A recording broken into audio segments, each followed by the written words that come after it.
ನಮಸ್ಕಾರ ಕರುನಾಡು, welcome back to my YouTube channel. I hope ಎಲ್ಲರೂ ಚೆನ್ನಾಗಿದ್ದೀರಾ. ನಾನು ಕೂಡ ಸಖತ್ತಾಗಿದ್ದೀನಿ. ನಿನ್ನೆಲಾಗಲಿ ನೀವು ಮುಳ್ಳಯ್ಯನಗಿರಿನ ನೋಡಿರ್ತೀರ. ಇವತ್ತಿನಲ್ಲಾಗಲಿ ನಾವು ಜರಿ ಫಾಲ್ಸ್ನ ಎಕ್ಸ್ಪ್ಲೋರ್ ಮಾಡೋದಕ್ಕೆ ಹೋಗ್ತಾಯಿದ್ವಿ. ನಾವು ಬಂದಂಥ ದಾರಿ ಮಾತ್ರ ತುಂಬಾ ಸಖತ್ತಾಗಿತ್ತು. ಇಲ್ಲಿ ಹರಿತಾಯಿದೆಲ್ಲ ಈ ನೀರು ಆ ಫಾಲ್ಸಲ್ಲಿ ಬಿದ್ದುಕೊಂಡೇ ಬರೋದು ಅಲ್ಲಿಂದ ಮುಂದ್ಗಡೆಯಿಂದ. ಇವಾಗ ನಾವು ಕೂಡ ಫಾಲ್ಸ್ಗೆ ಹೋಗ್ತಾಯಿದ್ದೀವಿ. ಬನ್ನಿ ಜರಿ ಫಾಲ್ಸ್ನ ನೋಡೋಣ. ಈ ಫಾಲ್ಸ್ಗೆ ಇನ್ನೊಂದು ಹೆಸರಿದೆ, ಆ ಹೆಸರನ್ನ ನಾನು ನಿಮಗೆ ಅಲ್ಲಿ ಹೋಗಿ ಹೇಳ್ತೀನಿ. ತುಂಬಾ ಅಡ್ವೆಂಚರಸ್ ಇದು. ಆಫ್ ರೋಡಿಂಗು, ಟ್ರೆಕ್ಕಿಂಗೆಲ್ಲ ಅಂದರೆ ಗಾಡೀಲಿ ಜೀಪಲ್ಲಿ ಬರಬೇಕು. ಅಲ್ಲಿ ನಾವು ಬಂದು ನಿಂತ್ಕೊಂಡಂತಹ ಎಂಟ್ರಿ ಪಾಯಿಂಟು, ಅಲ್ಲಿಂದ ಜೀಪಲ್ಲಿ ಬರಬೇಕು. 4-5 ಜನ ಈ ಥರ ತೊಗೊಂಡು ಬರ್ತಾರೆ. ಒಂದು ಗ್ರೂಪಿಗೆ 800 ಅಪ್ ಆ್ಯಂಡ್ ಡೌನು. ಅಂದರೆ ಹೋಗೋದು ಬರೋದು ಎಲ್ಲ ಸೇರಿಸಿ 800 ರೂಪಾಯಿ ತೊಗೋತಾರೆ. ನೀವು 4-5 ಜನ ಇದ್ದರೆ ಎಲ್ರಿಗೂ ಸೇರಿಸೋದು. ಆ ಥರ ಹೋಗೋದು ಬರೋದು ಎಲ್ಲ ಸೇರಿಬಿಟ್ಟು ಬರ್ಬೋದು, ಏನು ತೊಂದರೆ ಇಲ್ಲ. 6 ಕಿಲೋಮೀಟ್ರ್ ಇದೆ ಇದು ಜೀಪಲ್ಲಿ. ಅಲ್ಲಿಂದ ಬಂದಮೇಲೆ ಇಲ್ಲೊಂದು 5 ನಿಮಿಷ ಟ್ರೆಕ್ಕಿಂಗು, ನಾವು ನಡ್ಕೊಂಬರ್ಬೇಕು. 5 ನಿಮಿಷ ಬಂದರೆ ಫಾಲ್ಸ್ ಸಿಗುತ್ತೆ. ಬನ್ನಿ ಗುರು, ಫಾಲ್ಸ್ ನೋಡೋಣ ಹೇಗಿದೆ ಅಂತ. ಕಾಣಿಸ್ತಾ ಇದೆ ಇಲ್ಲಿಂದ. ಗುರು, ನಾನಿವಾಗ ಜರಿ ಫಾಲ್ಸ್ನ ರೀಚ್ ಆಗಿದ್ದೀನಿ ಆಲ್ರೆಡಿ. ನೋಡ್ಬೋದು, ಇಲ್ಲಿ ಮುಂದ್ಗಡೆ ಇದೆ, ತೋರಿಸ್ತೀನಿ ನಿಮಗೆ. ನೋಡಿ, ಇದು ಬಂದ್ಬಿಟ್ಟು ಜರಿ ಫಾಲ್ಸು. ಇವಾಗ ಸದ್ಯಕ್ಕೆ ನೀವು ನೋಡ್ತಾ ಇರೋದು ತುಂಬಾ ಸಖತ್ತಾಗಿದೆ ಫಾಲ್ಸ್ ಮಾತ್ರ. ನೀರಿಲ್ಲ ಗುರು, ಅಷ್ಟೊಂದು ನೀರಿಲ್ಲ. ನಾರ್ಮಲಾಗಿ ಈ ಫಾಲ್ಸಲ್ಲಿ ಇರೋಷ್ಟು ನೀರು ಇವತ್ತಿಲ್ಲ. ಮಳೆಗಾಲದಲ್ಲೆಲ್ಲ ಬಂದರೆ ಒಳ್ಳೆ ಫಾಲ್ಸೇ, ಎಂಜಾಯ್ ಮಾಡ್ಬೋದು, ಸಖತ್ತಾಗಿರುತ್ತೆ. ಅಂದರೆ ಮೇಲ್ಗಡೆಯಿಂದ ಬೀಳುತ್ತಲ್ಲ, ಇವಾಗಲೂ ಕೂಡ ಕಾಣಿಸುತ್ತೆ ಅದೇ ಥರ. ಆದರೆ ನೀರು ಕಡಿಮೆ ಇರೋದ್ರಿಂದ ಅಷ್ಟು ಬಟರ್ ಮಿಲ್ಕ್ ಅನ್ನೋ ಥರ ಕಾಣಿಸ್ತಾ ಇಲ್ಲ. ಸ್ವಲ್ಪ ಸ್ಯಾಟಿಸ್ಫ್ಯಾಕ್ಷನ್ ಇಲ್ಲ ಆ ಥರ ಎಲ್ಲ ಗುರು. ಇಲ್ಲಿಂದ ನೋಡಿದ್ರೆ ಅಷ್ಟು ನಿಮಗೆ ಸರಿಯಾಗಿ ಕಾಣಿಸೋದಿಲ್ಲ. ಫಾಲ್ಸ್ನ ಇನ್ನೂ ಹತ್ತಿರದಿಂದ ನೋಡೋಣ ಬನ್ನಿ. ನೋಡಿ, ಇಲ್ಲಿಂದ ಇನ್ನೂ ಸಖತ್ತಾಗಿ ಕಾಣಿಸುತ್ತೆ ಫಾಲ್ಸು. ಆ್ಯಕ್ಚುಯಲ್ ಫಾಲ್ಸ್ ಕಾಣೋದು ಇಲ್ಲಿಂದ. ನೋಡಿ,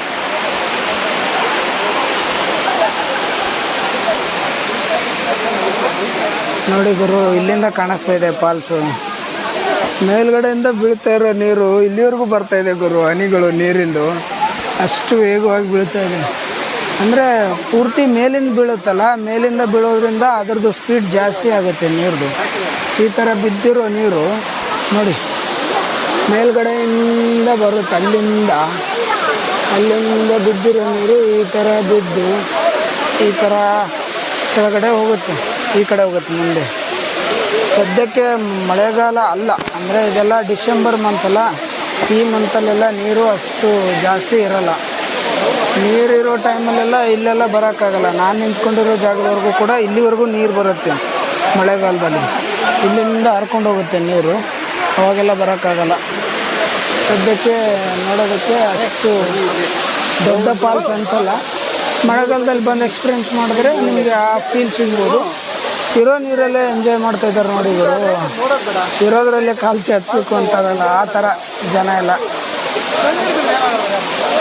ಇರೋ ನೀರಲ್ಲೇ ಈ ರೇಂಜಿಗೆ ಎಂಜಾಯ್ ಮಾಡ್ತಾಯಿದ್ದಾರೆ. ಇನ್ನೇನಾದರೂ ಮಳೆಗಾಲದಲ್ಲೆಲ್ಲ ಈ ಫಾಲ್ಸಿಗೆ ಬಂದರೆ ಇವರು ಈ ಎಂಜಾಯ್ಮೆಂಟ್ ಲೆವೆಲ್ ಬೇರೆಯೇ ಇರುತ್ತೆ.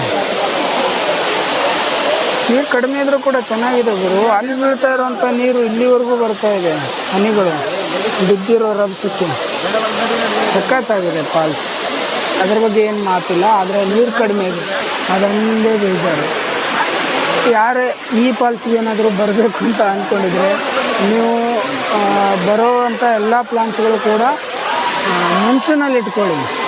ಅಂದರೆ ಈ ಫಾಲ್ಸ್ಗೆ ಏನಾದರೂ ಬರಬೇಕು ಅಂತ ಅಂದ್ಕೊಂಡಿರೋರು ಮಳೆಗಾಲದಲ್ಲಿ ಬಂದರೆ ಚೆನ್ನಾಗಿರುತ್ತೆ. ಜೂನು, ಜುಲೈ, ಆಗಸ್ಟು, ಸೆಪ್ಟೆಂಬರು ಆ ಟೈಮಲ್ಲೆಲ್ಲ ಬನ್ನಿ, ಚೆನ್ನಾಗಿರುತ್ತೆ. ಇಲ್ಲಿ ನೀರೆಲ್ಲ ಜಾಸ್ತಿ ಇರುತ್ತೆ, ಆವಾಗ ನಿಮಗೆ ಒಂದು ಚೆನ್ನಾಗಿರೋ ಎಕ್ಸ್ಪೀರಿಯೆನ್ಸ್ ಸಿಗ್ಬೋದು. ಇಲ್ಲಿಂದ ಈ ಕಡೆ ನೋಡಿ, ನೀರು ಹರ್ಕೊಂಡು ಹೋಗ್ತಾ ಇದೆ ಇಲ್ಲೆಲ್ಲ. ಇದು ಒಂಥರ ಫೋಟೋಶೂಟ್ ಸ್ಪಾಟ್ ಇದೆ. ಜನಕ್ಕೆ ಒಂಥರ ಎಂಜಾಯ್ ಮಾಡ್ತಾಯಿದ್ದೀನಿ. 800 ರೂಪಾಯಿ ಕೊಟ್ಟು ಬಂದ್ವಲ್ಲ ಗುರು, ಇದನ್ನು ಒಂದು ಗ್ರೂಪ್ ಮಾಡಿಕೊಂಡು ಈ ಒಂದು ಫಾಲ್ಸ್ ನೋಡೋದಕ್ಕೆ 800 ರೂಪಾಯಿ ವರ್ತಾ? ನನಗಂತೂ ಅನ್ನಿಸ್ತಾ ಇಲ್ಲ. ಯಾರಿಗಾದ್ರೂ ಅನಿಸಿದ್ರೆ ಕಮೆಂಟ್ ಬಾಕ್ಸಲ್ಲಿ ಹಾಕಿ. 800 ರೂಪಾಯಿಗೆ 4 ಜನ ಬಂದಿದ್ದೀವಿ. 5 ಕಿಲೋಮೀಟ್ರ್ 6 ಕಿಲೋಮೀಟ್ರ್ ಜೀಪಲ್ಲಿ ಏನು ಬರೋದು. ಅಲ್ಲೆಲ್ಲ ಹೋಗ್ತಾ ಇದ್ದಾರಲ್ಲ, ಅಲ್ಲಿಗೆಲ್ಲ ಹೋಗ್ಬೋದಾ? ಏನು ಬರೋದು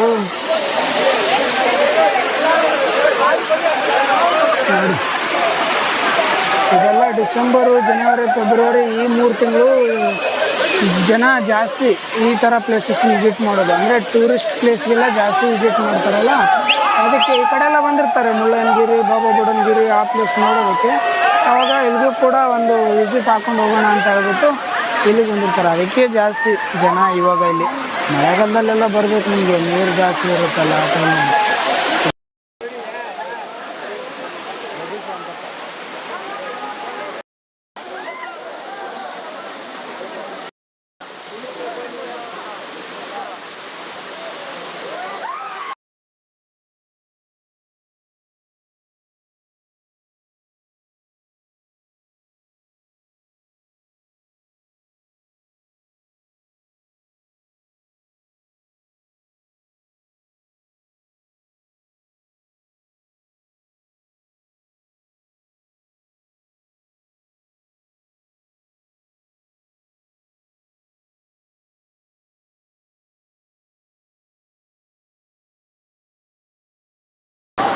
ಗುರು ಇವಾಗ ಸ್ವಲ್ಪ ಮುಂದ್ಗಡೆ ಬಂದಿದ್ದೀನಿ, ನೋಡ್ಬೋದು.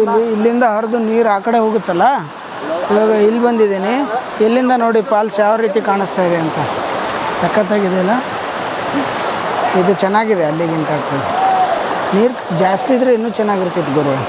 ಇದು ಕರೆಕ್ಟಾಗಿದೆ ನೋಡಿ ಗುರು. ಇವಾಗ ಇಲ್ಲಿಂದ ನಾವು ಹೋಗ್ತಾ ಇದ್ದೀವಿ. ಇವಾಗ ನಾವೇನು ತೊಗೊಂಡು ಬಂದಿದ್ದೀವಿ ಜೀಪ್ ಅಂತ ಹೇಳಿದ್ನಲ್ಲ, ಆ ಜೀಪ್ ಹತ್ರ ಹೋಗಬೇಕು. ಅಲ್ಲಿಂದ ಜೀಪ್ನ ಹಿಡ್ಕೊಂಡು ಮತ್ತೆ ನಾವು ಎಂಟ್ರಿ ಪಾಯಿಂಟ್ಗೆ ಹೋಗ್ಬೇಕು. ಇವಾಗ ಜೀಪ್ ಹತ್ರ ಹೋಗ್ತೀನಿ, ಜೀಪ್ ಹತ್ರ ಹೋಗಿ ಸಿಗ್ತೀನಿ ಬನ್ನಿ ನಿಮಗೆ.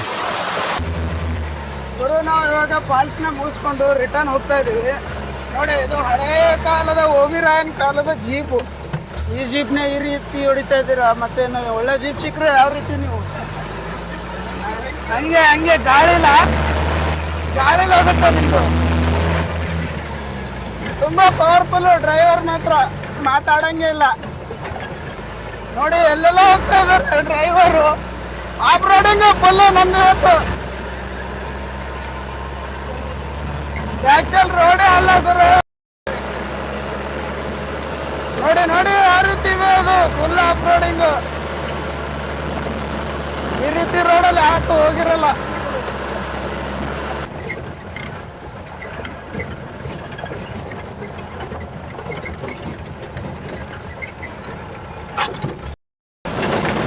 ನೋಡಿ, ಇವತ್ತು ನಮ್ಮ ಈ ಒಂದು ಜೀಪ್ನ ಓಡಿಸ್ತಾ ಇರೋ ಡ್ರೈವರ್ ಇವರೇ, ಫುಲ್ಲು ಪವರ್ಫುಲ್ ಡ್ರೈವರು. ಜರಿ ಫಾಲ್ಸಲ್ಲಿ ಸಿಗ್ತಾರೆ ನಿಮಗೆ, ಬಂದರೆ ಭೇಟಿಯಾಗಿ. ಕೊನೆಗೂ ತಂದು ನಮಗೆ ದಡಾನ ಸೇರಿಸಿದ್ರು ಡ್ರೈವರು. ನೋಡಿ ಬಂದಿದ್ದೀವಿ ಇವಾಗ ನಮ್ಮ ಬೈಕ್ನ ಪಾರ್ಕ್ ಮಾಡಿದ ಜಾಗಕ್ಕೆ. ಇಲ್ಲಿಂದ ಮತ್ತೆ ಮುಂದೆ ಬೇರೆ ಪ್ಲೇಸ್ಗೆ ಹೋಗಬೇಕು. ಬನ್ನಿ.